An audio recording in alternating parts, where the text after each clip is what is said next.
This is NPR. Coming up next, the art of psychotherapy and the care of the soul. It's to the best of our knowledge, from the Ideas Network.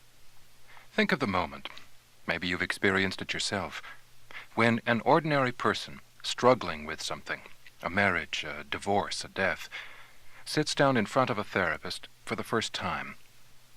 One of them asks a question, the other answers.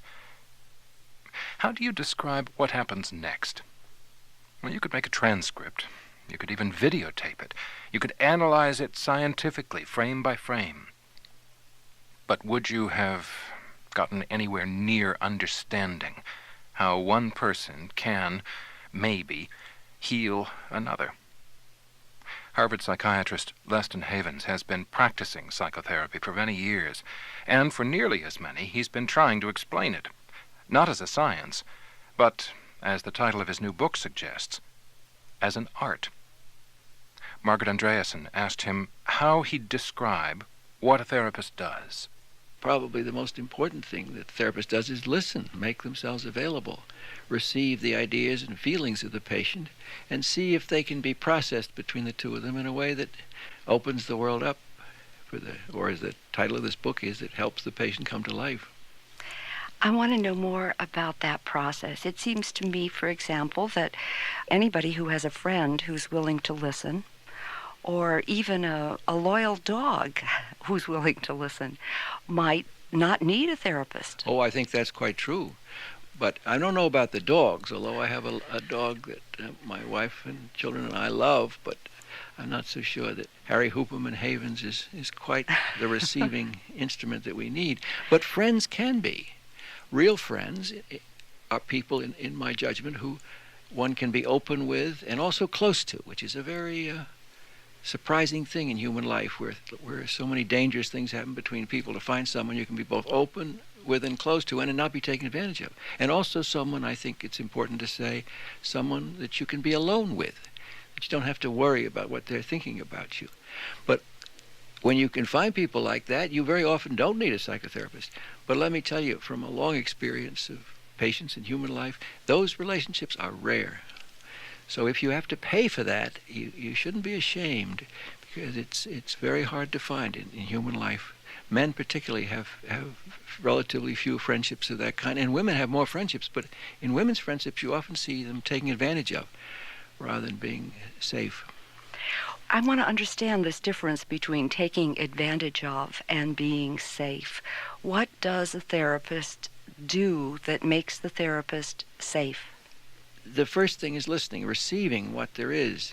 And very often the best form of listening, oddly enough, is talking, because there are people, if you're just silent and listen to them, they can't talk, they freeze up. So often therapists have to talk a lot themselves, reveal themselves even, so that the person learns that they can be trusted, or they're the right kind of person for the other individual. But sooner or later, certain kinds of things come into view. For example, it's very, very common to discover that someone seems to you odd or wrong or sick. That's a viewpoint that we often feel toward each other. You see it in the playground where the children call each other mental or something of that kind. And when that moment comes, you have to be very careful, because what it usually means, in my experience, is we have different perspectives. The two parties have different perspectives. But as it goes along, there are kinds of things about the person's difficulties in life that you'd like to do something about. The classic instance is of someone who over and over again encounters a problem they can't overcome. They can't quite give themselves, for example, to another person, or they can't find work they really love. And then the therapist has his or her work cut out for them. How do you help people get over their hesitations? How do you help people gain the courage? How do you help people believe in themselves so they can do the things they need to do? That's, in my opinion, that's the largest part of what therapeutic work is about. How do you do that? How do you get a person to believe in him or herself? How do you do it? I mean, you do it. You've got to get me right now to believe in myself during these interviews. And you've got to be able to do something that makes me feel reasonably safe here, even maybe makes me feel oddly enough and perhaps weirdly important for a moment, right? So that my thoughts will come out, what they're worth. That has to happen, and you do it. You know how you do it. You're patient, you listen, you're enthusiastic, you're amused. You do all the things that hopefully you really feel that makes the other person feel that there's something alive between two people. Let's pretend that I've come to see you. I as a patient, you as a therapist. I've come to see you, and I've just knocked on your door for the first visit. What happens then?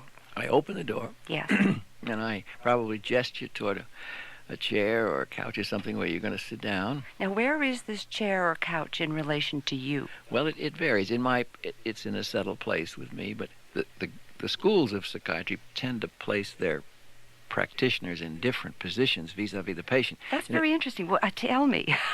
Well, in the most famous and often ridiculed position in psychotherapeutic work is an analysis where the doctor sits behind the patient and is out of view of the patient because the patient lies down. The idea of that was to let the patient lie down in a kind of sleep-like state so they could free associate, speak more freely, and the doctor wouldn't interfere by his presence. And that's sometimes a very useful notion.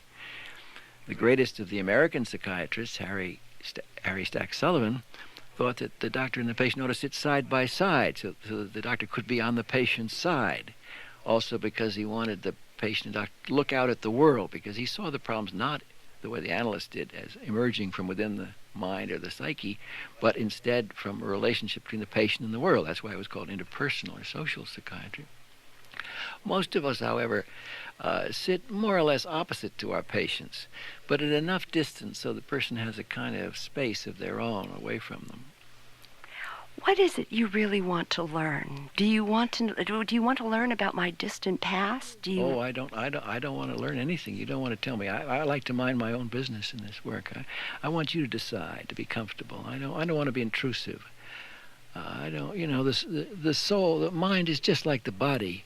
You have to treat it very tenderly. You can't rush up to it and begin to cut into it like a mad surgeon. You have to anesthetize the areas that you're going to investigate. And psychological anesthesia is a very difficult thing for people to learn. But it involves things like protecting people's self-esteem, understanding them very well, helping them gain a future, all those things which make it possible to touch things enormously painful and not be so frightened or overwhelmed that you won't ever touch them again. Well, let me ask the question in another way. What is it that you have to learn in order to be really useful to me? What do I have to learn? Oh, I don't know. I really don't know. There's no rule about that. Each of the schools has an answer to it. The analysts want to know about the unconscious complexes. The social psychiatrists want to know about the different interpersonal binds that people get into. The existentialists want to know what your value and the nature of your being in the world, et cetera, et cetera. And then there are various habits that the behaviorist people think you need to master, etc. There are various different things, and often they overlap very much. But in fact, I'm not so sure it's a question of what you have to learn. It isn't like a school exercise where the patient says something, you explain it back to them. Some people practice that way, but I haven't found that very useful. It's more that the person's perspective becomes entwined with your own, reshaped a little bit by your own. They see a little more of the world, maybe. They gain a little more courage to do the things they want to do. Or such a dramatic thing as finding out what's for you. What is it that you really want? Have you been selling your soul to things you don't want? Have you been following other people's advice when you really have a different vocation, et cetera, et cetera? Those are often the things that seem important to it. Existentialists want to know what your value and the nature of your being in the world, et cetera, et cetera. And then there are various habits that the behaviorist people think you need to master, etc. There are various different things, and often they overlap very much. But in fact, I'm not so sure it's a question of what you have to learn. It isn't like a school exercise where the patient says something, you explain it back to them. Some people practice that way, but I haven't found that very useful. It's more that the person's perspective becomes entwined with your own, reshaped a little bit by your own. They see a little more of the world, maybe. They gain a little more courage to do the things they want to do. Or such a dramatic thing as finding out what's for you. What is it that you really want? Have you been selling your soul to things you don't want? Have you been following other people's advice when you really have a different vocation, et cetera, et cetera? Those are often the things that seem important to us. Because you don't want to wake up at 40 or 50 and feel that 40 or 50 years have been spent in something which is not really yours. What if I'm just full of defenses? And Well, I hope you are. You need them, boy. but we've been seeing each other now in this setting for 20 visits, and I seem to be exactly where I was when I started. Mm-hmm. What are you going to do to push me? How am I going to get on the right track? Well, I don't know. It depends on who you are, I mean, for example, maybe you're fine. Maybe you don't need to see me. Maybe someone told you to come, or someone convinced you were crazy and you're not. That happens a lot. Maybe you're just fine. Maybe my job is to convince you that you don't need to be here. I've had cases like that.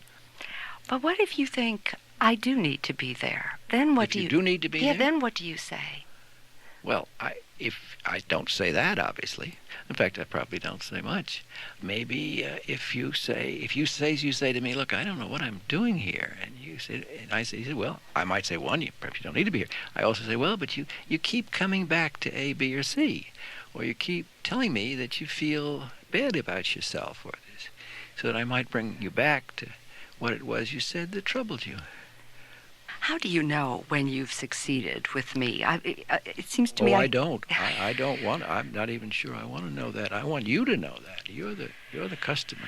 As I hear you talk, I feel you're describing an art more than you are a science. Well, don't make such a sharp, if I may suggest it, don't make such a sharp distinction between art and science. If you talk to great scientists, they talk about their work like an art. And you talk to artists, and they talk very scientifically about technique and how to apply things and how to look and how to establish perspective. Art and science are not nearly so different as people have come to think. There's a lot of sort of routine science that goes on, and there's a lot of routine art that goes on. But they're not so different. They both depend upon being able to form interesting different ideas, to test them out in life, to be careful about how the work is done. And maybe they both also have the same objective, which is to get at the real. What's it really like, The great Cezanne said that he didn't want to paint pictures. He wanted to be able to see things the way they really were, And that sounds like science, doesn't it? Well, yes, I guess it does. We are a society, I think, in some respects, obsessed with how our heads work. Well, I hope we are, because our heads are very important. But one of the results of that is that we have a lot of pop psychology around and lots of fads in self-help. What do you make of all the talk about? I think it's wonderful that people have lots of ideas and things they are enthusiastic about and want to sell to each other, and that the self-help movements, the AA movement, those have been enormously valuable to thousands of people. Oh, that's good. That's the strength of our country, that 1,000 flowers bloom. A million different things come. Some of them are good, some of them are bad. But in that competitive, open atmosphere, people can at least get a hearing and again have meaning in what they're doing. But does that mean that all of us need psychotherapy? Well, I'll tell you now. This may be a foolish thing to say, but if you were to ask me, do all patients need to have their bodies looked after at some point? Whether it's at their time of their birth, or when they get chicken pox, or when they get older and have a heart attack, or later when they are assisted in their demise. The answer would obviously be all need help with our bodies. Now, is our mental functioning, which may be, if anything, more important, is that foolish to think that at some time or other we might all seek, if only from our friends, or if only from self-help manuals, or if only in self-help groups, or from someone else? Is it surprising that we should not think of our minds as in much need of assistance as any other part of ourselves? It doesn't seem foolish to me. Thank you. Thank you for talking with us today, Leston Havens. Well, thank you for having me. Leston Havens is a professor of psychiatry at the Harvard Medical School. His new book is Coming to Life, Reflections on the Art of Psychotherapy.